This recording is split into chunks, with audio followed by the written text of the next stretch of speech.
আমরা যখন প্রথম হসপিটালটা চালু করেছি সেটা একটা আমার কাছে একটি অনেক বড় মাইলফলক মনে হয়েছে। বাংলাদেশে even first we have launched psycho oncology department.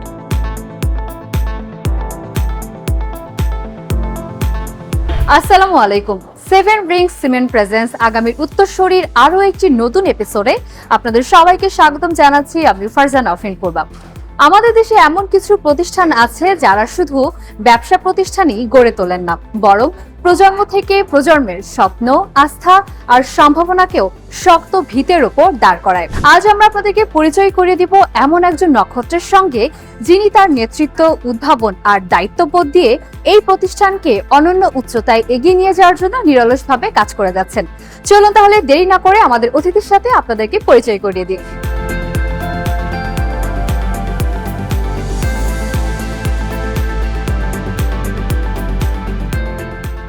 আসসালামু আলাইকুম, কেমন আছেন? জি, ওয়ালাইকুম আসসালাম। ভালো আছেন আপনি? ভালো আছি, এবং আপনার সাথে আজকে কথা বলার জন্য আমরা এসেছি। স্যার, জি। কিছু সময় দেওয়া যাবে? জি, অবশ্যই দেওয়া যাবে। চলুন।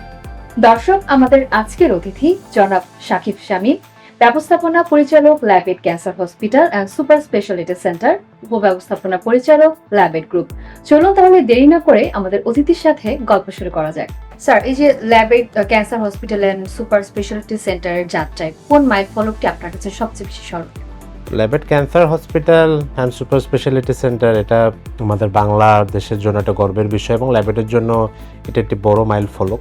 আমরা যখন প্রথম হসপিটালটা চালু করেছি সেটা একটা আমার কাছে একটি অনেক বড় মাইল ফলক মনে হয়েছে, যে আমরা বাংলাদেশে প্রথম একটা comprehensive cancer and super speciality hospital চালু করেছি।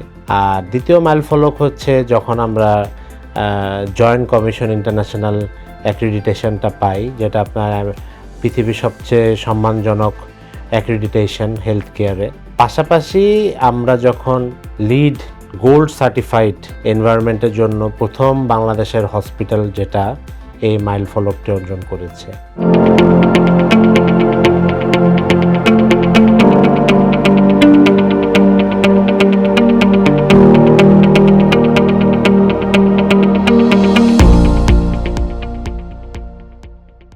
স্যার, বর্তমানে তো এআই, টেলিমেডিসিন এবং ডিজিটাল সলিউশন স্বাস্থ্য খাতে অনেক গুরুত্বপূর্ণ ভূমিকা রাখছে। তো এই প্রযুক্তিগুলো কিভাবে আপনি ল্যাবেড গ্রুপের মাধ্যমে বাংলাদেশের স্বাস্থ্য খাতে বাস্তবায়ন করতে চান?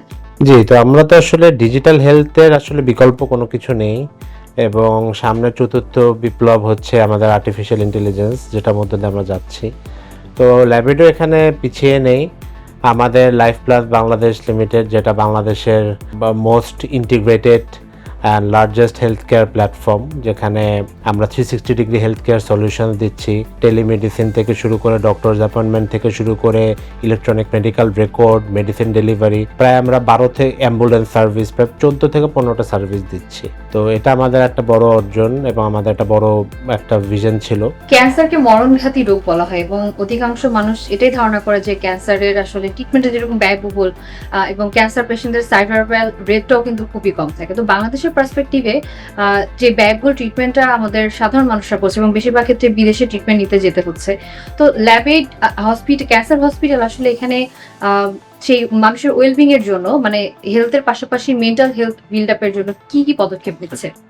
এটা তো একটা ক্যান্সার তো সিরিয়াস ডিজিজ এবং ওয়ান কাইন্ড অফ, এটা আসলে মেন্টালি একটা, শুধু আমি বলবো এটা পেশেন্টকে না, পেশেন্টের পুরো ফ্যামিলিকে মানসিকভাবে আঘাত করে।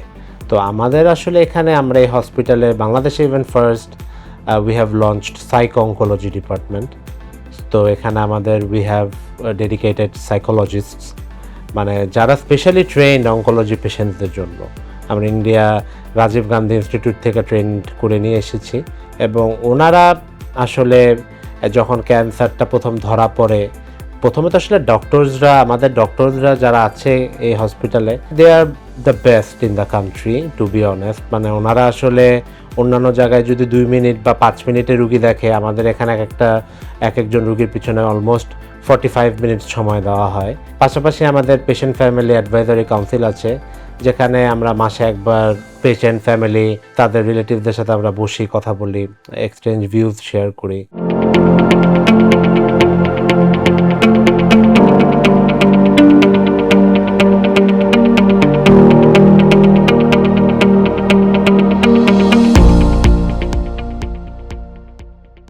স্যার এবার একটু ভিন্ন প্রশ্ন করতে চাই আপনাকে। এই যে সারাদিনের কর্মব্যস্ততার মধ্যে আপনাকে থাকতে হয় এবং সাথে ব্যক্তিগত জীবন।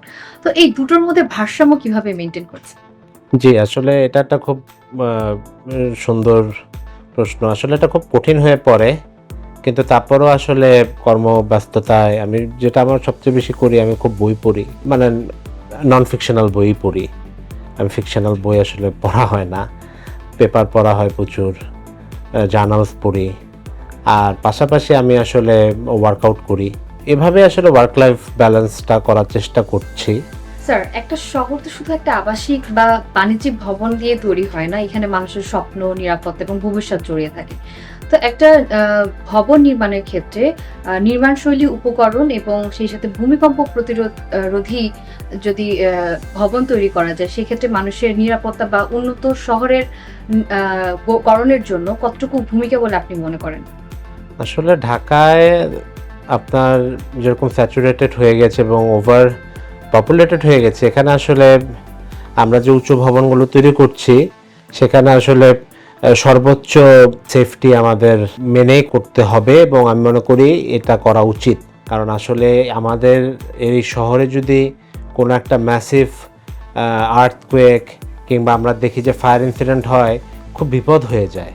তো সেক্ষেত্রে আমি বলবো যে আমাদের যে প্রতিটা বিল্ডিং, বিশেষ করে আমাদের হসপিটাল ডায়াগনস্টিক, এগুলো 8 থেকে 9 রেক্টার স্কেল ভূমিকম্প প্রতিরোধ করার মতো ক্ষমতা রাখে। পাশাপাশি আমরা বেস্ট বিল্ডিং ম্যাটেরিয়ালগুলো সিলেক্ট করি।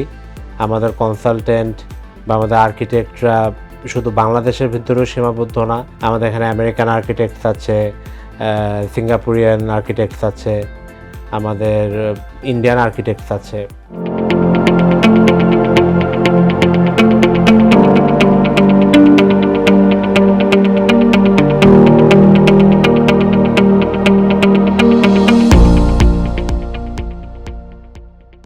সো আমরা নেক্সট টাইম আমরা চেষ্টা করছি যে বিল্ডিংটা যাতে একটি প্লাটিনাম হসপিটাল হয়, সেটাও আমাদের একটা চেষ্টা আছে ইনশাআল্লাহ। এবং সর্বশেষ একটা প্রশ্ন আপনার কাছে থাকবে। আপনি তো একজন আইডল আমাদের অনেকের কাছে, যারা আসলে উদ্যোক্তা হতে চায় বা স্বপ্ন দেখছে দেশের জন্য বা দেশের মানুষের জন্য কিছু করবে। তো তাদের জন্য আপনি কি বার্তা দিতে চান? আসলে উদ্যোক্তা হওয়াটাই জরুরি, এটা আমি সবাইকেই বলি যে আপনারা নিজে কিছু করেন, এটা ভালো। কিন্তু আসলে উদ্যোক্তা হওয়ার জন্য প্রথম গুণটা দরকার, আমি বলবো পেশেন্স। আসলে পেশেন্সের উপর কিছুই নাই। তারপর বলবো হচ্ছে যে আপনার এই যে আমাদের পেন এন্ডিউরেন্স, ধৈর্য ক্ষমতা। এবং আমাদের আসলে একটা প্রবলেম হচ্ছে যে আমরা আসলে খুব শর্ট টার্মে ইনভেস্ট করি। তো মানে if you look into Warren Buffett, উনি 60 বছর ধরে ইনভেস্ট করছে এবং still now he is investing. তো এই কারণে আজকে বার্কশায়ার হ্যাথাওয়ের মতো কোম্পানি হয়েছে। তো আসলে যে কোনো ইনভেস্টমেন্টই বা উদ্যোক্তা হওয়ার জন্য আসলে লং টার্ম পরিকল্পনা করতে হবে। আর আমি বলবো যেই বিষয়টা নিয়ে আপনার উদ্যোক্তা হতে হবে, সেই বিষয় সম্পর্কে প্রচুর জ্ঞান চর্চা করতে হবে। স্যার আপনাকে অসংখ্য ধন্যবাদ। আপনার ব্যস্ততম সময় থেকে আমাদেরকে কিছুটা সময় দিয়েছেন। আমাদের সেভেন রিংস সিমেন্টের সৌজন্যে আপনার জন্য রয়েছে ছোট্ট একটা উপহার। জি, ধন্যবাদ আপনাকে, ধন্যবাদ সেভেন রিংস সিমেন্টকে।